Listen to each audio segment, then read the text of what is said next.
My name's Erica. And I'm Giancarlo. This is our preview of Tesla and Edison powering up. Many of you who are watching this video are familiar with the base game, so let's jump right into what this expansion has to offer. First of all, you'll get new event cards. There will be one flipped over at the start of each turn, and you will draw them from the deck corresponding to the phase you're in. These will randomize the game a little and will have you change your strategy on the fly. At the bottom right of these cards, you'll see an icon that might also change the stock value for each company. What we like about these cards is that they also have historical references and fun facts on them. The expansion also adds a sixth female character, Madam Walker, including her certificate cards, player boards, and HQ cards. Speaking of HQ player boards, you will also get 6 for each character in the base game. These player boards will help you manage your luminaries and your new HQ ability, which I will get to until later. New luminaries and propaganda cards, female luminaries such as Fanny Farmer and Mary Anderson, provide diversity and additional options to the game. New propaganda cards featuring US presidents will also be included.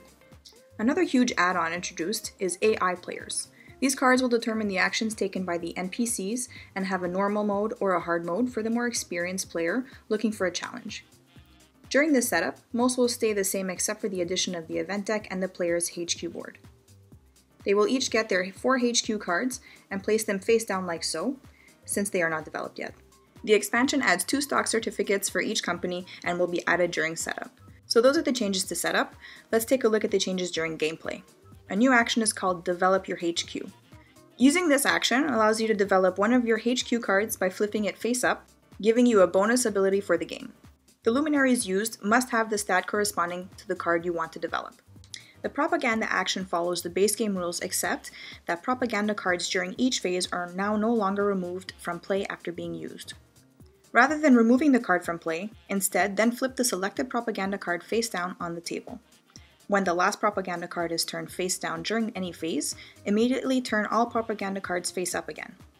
This way, the pool of available propaganda cards is never empty. The Powering Up expansion makes a number of significant changes to bookkeeping. Stock trading now takes place during bookkeeping instead of on its own action, as well as other game mechanics that differ. The new player aid cards will be useful during the phases as well. In reverse fame order, first trade one share for another. Pay or receive the difference, then buy any share of your choice. Then reduce or increase stock prices. Finally, Powering Up introduces a new scoring system which rewards more varied play and multiple victory conditions. Victory points are awarded based on stock shares, cash, HQ cards, and bonuses from developed work cards. The player with the highest score when all of these are totaled wins. Now if you're looking for a new 6-player experience with new rules, new cards, and new mechanics, power up your game with this really cool expansion now on Kickstarter.